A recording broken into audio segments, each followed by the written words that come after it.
सत Shri Akal, you all are watching me at Punjab Kesari Navodaya times. मैं हूं आपके साथ नम्रता सुचदेव हमेशा की तरह, और मेरे साथ है इंडस्ट्री के बहुत ही फाइनेस्ट एक्टर्स मैं कहूंगी, जो बहुत सेलिब्रेटेड राइटर की स्टोरीज को इनैक्ट करने वाले हैं और आपको बताने वाले हैं ड्रामेटिक रीडिंग के जरिए। And I really love this concept. Yes, I am talking about mister Vinay Pathak and mister Vivaan Shah who is with us right now. बहुत बहुत स्वागत है आप दोनों का। कैसे हैं आप? थैंक यू सो बहुत मच। बहुत धन्यवाद। Yes, thank you for having us on this platform, Namita ji. So well, ऐसे तो विवान साहब मिलते नहीं है मुझसे, अरे इसी बहाने यार, आपकी ऐसे मुलाकात हो जाती आपने है। आपकी किताब नहीं देखिए विनय भाई। नहीं नहीं नहीं नहीं, तो ये ये एक लेट बार मी अ मिलते हैं ब्यूटीफुल बुक ऑफ हिज जो अभी तक मुझे वापस नहीं मिला।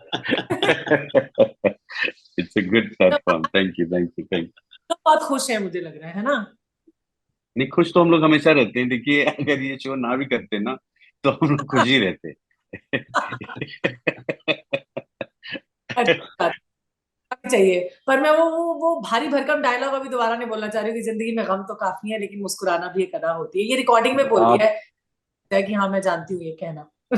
आप ही बोल सकती हैं, क्योंकि ऐसे भारी भरकम डायलॉग बोलने की तमीज हमें तो ना है। मतलब नहीं नहीं, आप मतलब मैं तो ये कहूंगी कि आप तो इतने ज्यादा मतलब मैंने सही कहा था कि फाइनेस्ट एक्टर्स ऑफ बॉलीवुड है। One is like the legend and another is like who is a rising superstar, जिनको हम कह सकते अरे हैं कि यंग जनरेशन के लेजेंड है ना। तो मैं पहले आपसे शुरू करूंगी विनय साहब। Idgah, one of the most loved work of Munshi Premchand, है ना। एक ऐसी जी स्टोरी जो जी। हमने भी बचपन में खूब पढ़ी है, और हमारी भी हम्म। आंखों में आंसू आ जाते थे। तब शायद इमोशंस की उतनी कदर नहीं होती थी या पता नहीं होता था बचपन में, but then still we can say that जब आपके पास ये स्टोरी आई तो आपका क्या रिएक्शन था, और आपने कितने वक्त पहले स्टोरी को पढ़ा था, मैं जानना चाहती हूँ। नहीं, जहां तक ईदगाह की बात है, ये जब प्रोग्राम शुरू करी थी सीमा जी, तो कई सारी कहानियां मतलब इर्द गिर्द घूम रही थी, और हम सबको ये आजादी थी कि हम कौन सी कहानी कहना चाहते हैं। तो ईदगाह जो है, हम सब ने मिलके, मैंने और सीमा जी ने मिलके, मैंने कहा कि ईदगाह ही करते, क्योंकि ईदगाह के अलावा भी एक तो कहानियां थी जिसे हम कर सकते थे ईदगाह से। चूंकि मेरा साबका बहुत पुराना था ईदगाह, अगर आपको पता नहीं है तो, मैंने मैं जिस पाठ्यक्रम से मैंने 10th किया, फिर 12th किया, फिर जो बीए किया, उसके हर पाठ्यक्रम में मुझे ईदगाह कोर्स ऑफ स्टडी में पढ़नी पड़ी। मैंने 8वीं में पढ़ी थी ईदगाह, फिर 12वीं यस, में पढ़ी थी ईदगाह, और इसके बाद मैं जब बीए करने पहुंचा इलाहाबाद विश्वविद्यालय में, तो वहां भी Idgah was one of the chapters in अरे इन वाह। Short stories. तो हमें ईदगाह के सवालों के अलग अलग जवाब भी आते थे। जो 8वीं कक्षा के जो सवाल होते थे वो बहुत सिंपल होते थे कि हामिद ने क्या खरीदा, तो उसका जवाब होता था चिमटा। यस, ठीक है। और फिर 12वीं में वही थोड़े से फिलोसॉफिकल हो गई, वो जा रहे जितने सवालात थे। फिर वहां पे मतलब चरित्र विश्लेषण होने लग गया बीए की पढ़ाई में। तो ईदगाह से साहब का मेरा पुराना था। मैंने पढ़ा भी उसे खूब है। मेरी दो बेटियां हैं, मैं उनको हर 6 महीने 2 साल में ईदगाह से अवगत कराता रहता हूँ। जब वो छोटी थी खासकर, चलो आज ईदगाह पढ़ते हैं, लाइक बट हाँ। Did we read it just 6 months ago? I said let's read it again. It's like that. तो हाँ, ईदगाह से मेरा जुड़ाव काफी रहा है। अच्छा, कोई बात चलेगा। नेक्स्ट चैप्टर में आपसे भी जानना चाहूंगी विवान, जब आपको गुल्ली डंडा ऑफर की गई तो what was your first reaction, और आप कितना इंस्पायर रहते हैं मुंशी प्रेमचंद की राइटिंग से या उनके चैप्टर्स से, जो हम बचपन में पढ़ा भी करते बहुत बहुत वो मेरे सबसे मनपसंद लेखक हैं। I think along with Saadat Hasan Manto and Ismat Chughtai, वो मेरे फेवरेट राइटर आई थिंक कई सालों से रहे हैं। क्योंकि जब हम बचपन में हम पढ़ते थे इन हैं। स्टोरीज को, उस समय पे ठीक से मुझे शायद साहित्य की समझ उसके बाद नहीं। आई। थोड़ी बहुत तो स्कूल में होती थी, लेकिन हम्म। जो हम डूबते हैं साहित्य में, वो आई थिंक थिएटर के दौरान, एक्टिंग के दौरान और लिखने के दौरान एक अलग रिश्ता बना साहित्य के साथ, और खास करके मुंशी प्रेमचंद के साहित्य के साथ। Because I don't think I truly appreciated his stories when I was studying them in school. But after that, when after I graduated, in fact BA करने के बाद, uh, जब मैं अपने पिताजी के साथ एक प्ले कर रहा था, कथा कोलाज करके। विनय भाई, आपने देखा होगा वो? जी जी, हाँ, देखा ना, कथा कोलाज। देखा। उसमें उसमें कथा कोलाज में बेसिकली बड़े भाई साहब है। इट स्टार्ट्स विद बड़े भाई साहब, उसके बाद करेक्ट करेक्ट शतरंज के खिलाड़ी जो करेक्ट मनोज जी और राकेश जी किया करते थे। तो जी जी और उसके बाद एक संक्रमण करके कामताना जी की एक कहानी है। But these two stories, I think जब बड़े भाई साहब, जब मैंने परफॉर्म किया, पहले मेरे भाई किया करते थे, उसके बाद मैं करने लगा। जब बड़े भाई साहब करने लगा तब मुझे आई थिंक प्रेमचंद की जो शब्द के साथ जो खेल है, जो लैंग्वेज का जो मजा है उसमें, I think the most interesting thing about Munshi Premchand is that he is at the same time tender and humane, yet at the same time satirical and witty, and also sort of with a layer of social commentary in Premchand's stories. But yet, at the end of the day, despite the social commentaries, I think that they are very human stories. I think खास करके ईदगाह and gulli danda both, you know, I think ये प्रेमचंद जी की सबसे खासियत है is that it's a great mixture of both these two wonderful feelings in the reader. Absolutely. और आज के वक्त में मैं कहूंगी लाइक ड्रामेटिक रीडिंग को फिर से लेकर आना, it's a big thing, because आज हमारे यूथ को, यंग जनरेशन को काफी जरूरत है इसका। मतलब कितना इंपॉर्टेंट है ये मैं आप लोगों से भी जानना चाहूंगी, क्योंकि being actors, acting on screen is a different like task, but dramatic reading all over एक अलग तरह का एक्सपीरियंस हो जाता है। So I want to like ask you what was your experience of dramatic reading, starting with you Vanessa. देखिए, dramatic reading तो हम करते रहते हैं क्योंकि हमारा पेशा ही ऐसा है ना। लेकिन लेकिन ये जो ड्रामेटिक रीडिंग है, ये ड्रामेटिक रीडिंग से थोड़ा ऊपर हटके है। It's a performance art piece, the way I look at it. और इस कहानी का जो भी ड्रामेटाइजेशन कह लें, इसका चित्रण कह लें, वो एक तो चूंकि जी की प्रोग्रामिंग काबिल तारीफ है क्योंकि उन्होंने इस तरह की चीजों को अहमियत दी है। दूसरा, हमारे लिए ये मतलब व्यक्तिगत तौर से मेरे लिए कितना अहम है, ये सवाल ये नहीं है। सवाल ये है कि इस तरह की कहानियां आज फिर से मतलब उनको उनको जिंदा सुनाना, उनको कहा करना। जाना, उनको देखना, उनको समझना, उनका आनंद लेना, सबसे पहले तो आनंद लेना। क्योंकि क्या है कि आज के दौर में साहित्य का एक सबसे मतलब महत्वपूर्ण जो मोड़ है, आप कह सकते हैं, वो है मनोरंजन। कि अगर उसमें मनोरंजन नहीं है तो वो साहित्य कहीं तो दरकिनार हो जाता थोड़ा है। हम बोरिंग लग। फलसफे के लिए, हाँ मतलब हम फलसफे के लिए, दर्शन के लिए, मतलब आत्म शिक्षण के लिए आप अपने ड्राइंग रूम में पढ़िए ना भाई। उसका मतलब जी टीवी पे ड्रामेटाइजेशन क्यों कर रहे हैं आप? या अगर उसमें मनोरंजन नहीं है तो फिर इतनी जद्दोजहद क्यों कर रहे हैं आप? और मेरे ख्याल से सही भी है। और इसको मुझे लगता है कि ऐसी पुरानी क्लासिक कहानियों को इस नए अंदाज से पेश करने के इस प्रयास को सराहा जाना चाहिए। इसको एनकरेज करना चाहिए। और जी टीवी ने इतने पॉपुलर प्लेटफॉर्म पे इसको लाने का जो बीड़ा उठाया है, वो मैं उसके लिए बहुत उसकी प्रशंसा करना चाहूंगा। ये बहुत ही उम्दा बात है, ये बहुत ही अच्छी बात है। और ये सिर्फ साहित्य को बढ़ावा देने वाली बात नहीं है, ये मनोरंजन को एक और आयाम देने वाली बात है, ऐसा मुझे लगता है। विमान, जी आपसे जानना चाहूंगी like in acting in a story is it task है ना, doing theatre is all the way different. और कहीं ना कहीं हम देखते हैं थिएटर में भी आजकल इस तरह से ड्रामेटिक रीडिंग के फॉर्मेट में शुरुआत की जाती है कई प्लेस की, जहां पर बताया जाता है, नरेट किया जाता है कि कौन कौन से कैरेक्टर्स आने वाले हैं। But narrating the story in this way is जी, all the way different of acting, I would say. yes, so a what do you. different aspect of acting and a different style of theater also, जो I think इसको दास्तान गोई के हिसाब से कहा जाता है। It's a different style of, जैसे क्योंकि थिएटर जब अब एक नाटक होता है उसमें कई सारे किरदार होते हैं और एक दूसरे के साथ डायलॉग्स एक्सचेंज करते हैं।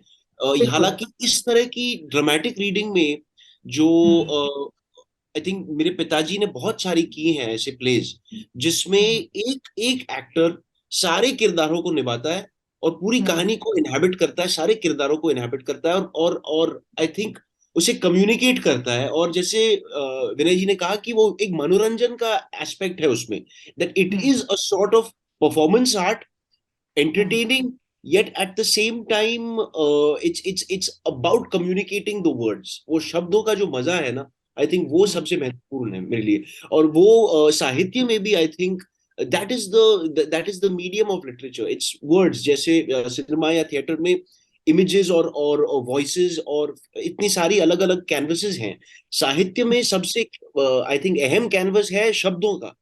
तो हम्म। उसको उसको कम्युनिकेट करना आई थिंक एक्टर का फर्ज बन जाता है कि उन उन शब्दों के साथ मजा लेना, उन्हें ठीक से वो रिदम्स ढूंढना, जो म्यूजिक है उसे ढूंढना।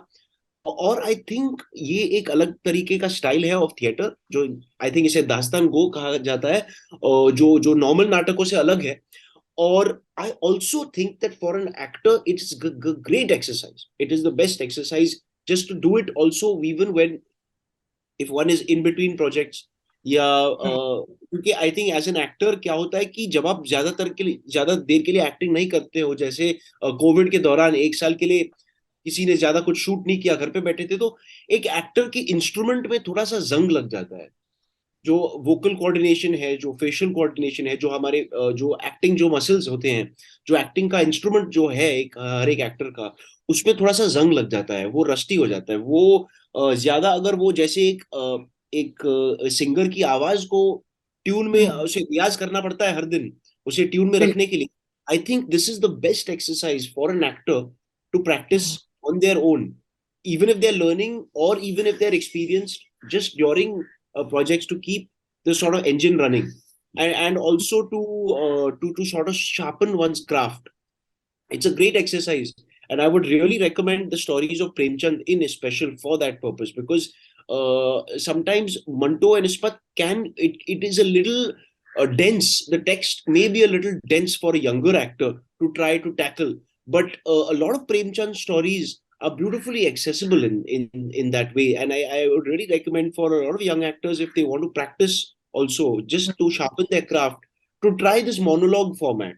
विनय सर, एक चीज मैं आपसे जरूर पूछना चाहूंगी, आप में since you being into the industry for a long time and we have seen you acting so effortlessly on screen, you make each of your character effortless. हमारी ये जो ड्रामेटिक रीडिंग की शुरुआत है, मैं कहूंगी बचपन से होती है, जब हमें टीचर बुलाती है कि अब आपको चैप्टर रीड करना है, और जो बच्चा सबसे एफर्टलेस रीड करता है वो उसी से बार बार रीड करवाने की कोशिश की जाती है to make like this on screen. ये कहीं ना कहीं उसी का एक्सटेंशन है, नरेट करना किसी स्टोरी को, but with full expressions, with emotions as an actor, क्योंकि आप डिफरेंट लेयर्स को बाहर लेके आ रहे हैं और उस वर्ल्ड में हमको ले जा रहे हैं ताकि हम इमेजिन कर सकें।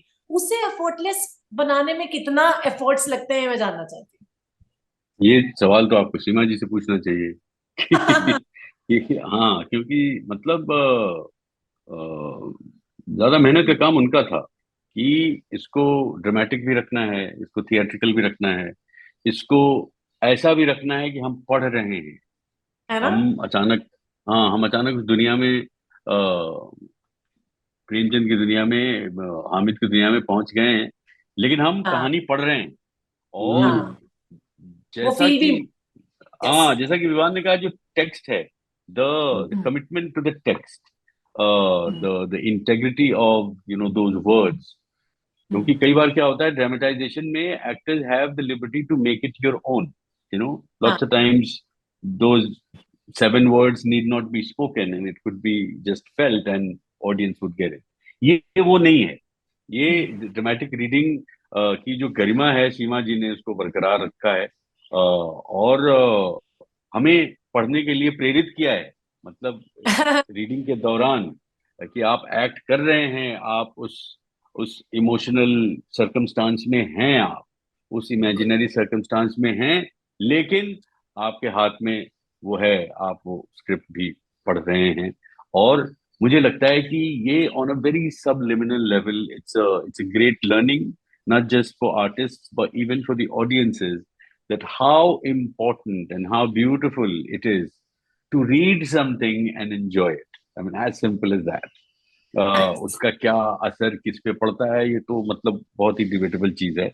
लेकिन आप उसको पढ़ते वक्त कितना उसमें मशगूल हैं, कितने आनंदित हैं, और कितने रमे हुए हैं आप, तो हाँ। वो आपका रमना जो है ना, वो सीधे पहुंचता है दर्शकों तक। तो मेरे ख्याल से ये मुझे तो लगता है बहुत ही सफल प्रयास है।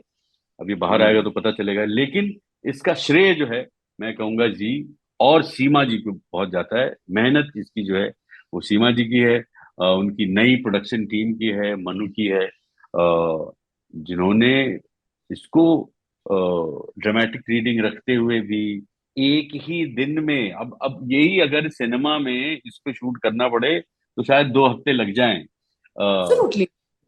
ये मतलब 5 पेज की कहानी और 4 पेज की कहानी, और वो सीन, और मतलब वो सीन बदलना, और उन्होंने तो क्रिएट भी किया था थ्रू प्रोडक्शन डिजाइन, वो सारा माहौल उन्होंने क्रिएट किया था।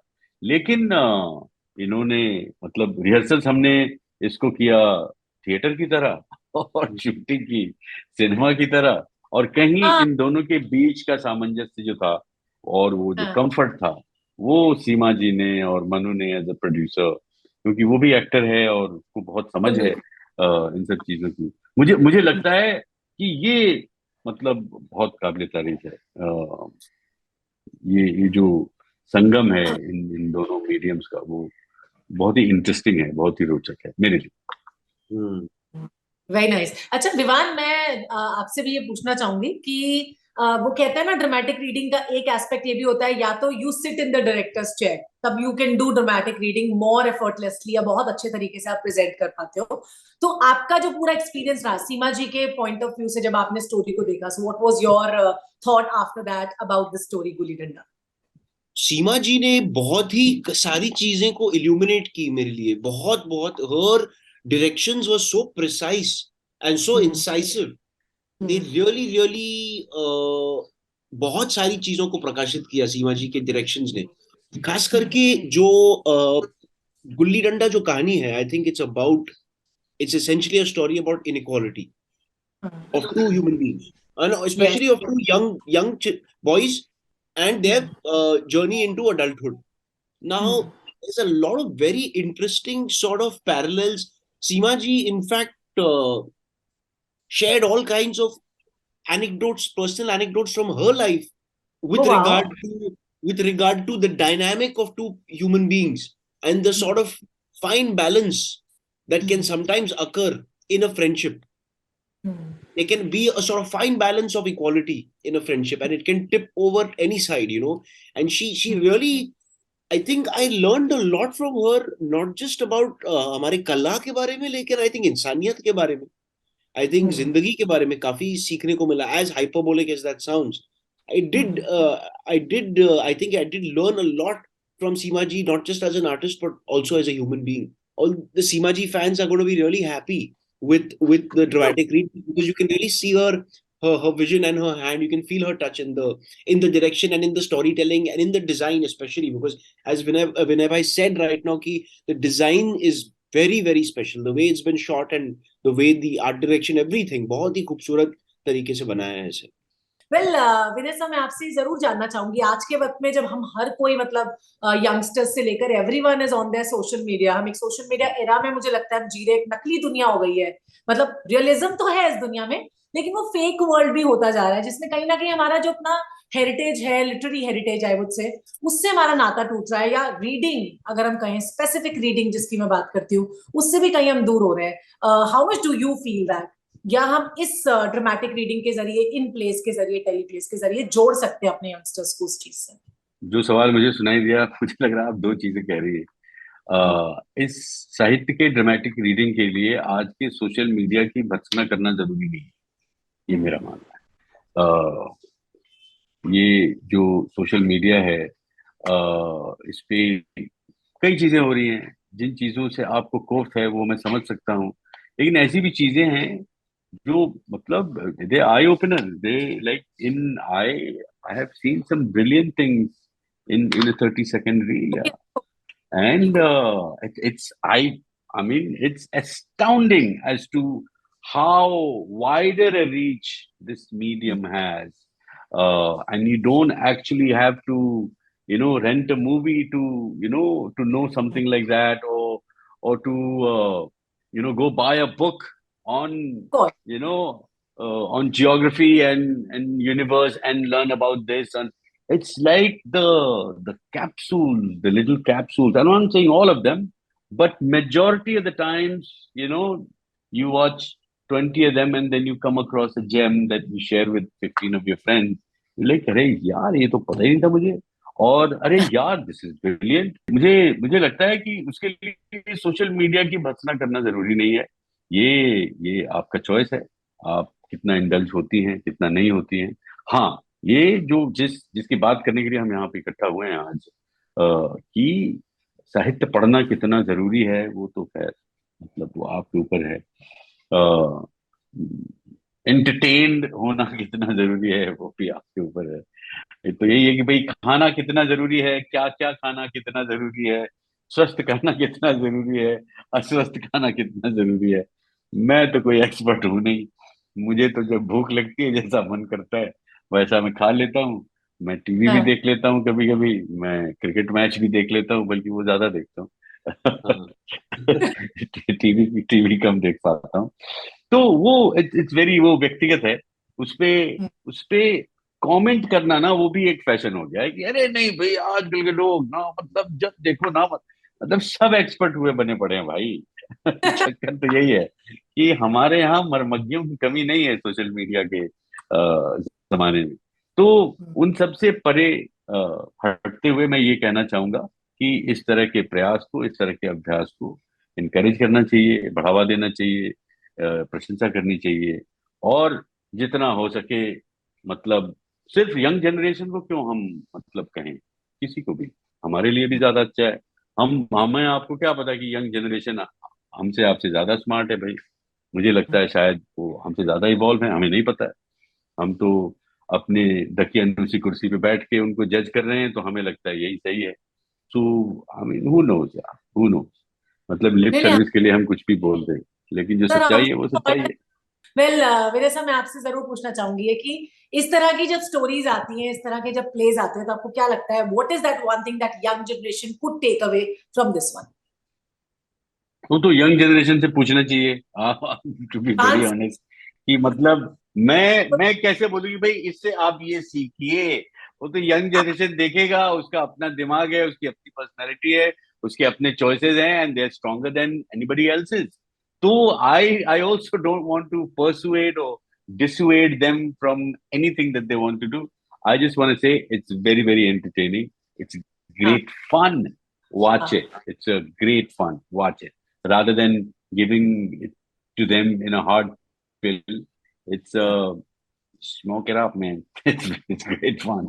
That's all I can say. जैसे विनय भाई ने कहा कि मनोरंजन आई थिंक सबसे इम्पोर्टेंट चीज है इस मामले में, क्योंकि अगर उनको एक पिल की तरह, दवाई की तरह खिलाना पड़ेगा तो फिर मजा नहीं आएगा।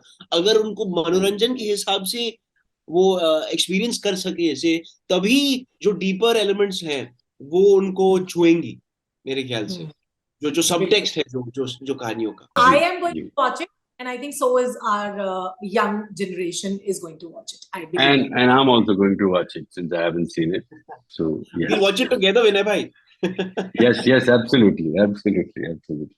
बात है, फिर एक बार फिर आपसे बात करने का मौका मिलेगा। बट वो बीच में बात चली थी ना, वो अनहेल्दी और हेल्दी फूड वाली, मुझे प्लीज प्लीज बता दो, क्योंकि मुझे ना बहुत भूख लग जाती है जब भी खाने की बात होती है, Correct, वेरी correct. फूड। तो आप नहीं, लोग मतलब आप आप क्या नहीं अप्रोच नहीं नहीं, करते आप पंजाबी हैं ना, इसलिए आपने वो खाने की बात को पकड़ा जो है, वो हाँ। वो भी काबिले तारीफ है। आपको इसके लिए शाबाशी दी जाती है कि आपने अपनी पंजाबियत बरकरार रखते हुए जो खाने पे लपकी हैं आप, उसके लिए आपको दिए जाते हैं 3 अंक। हैं?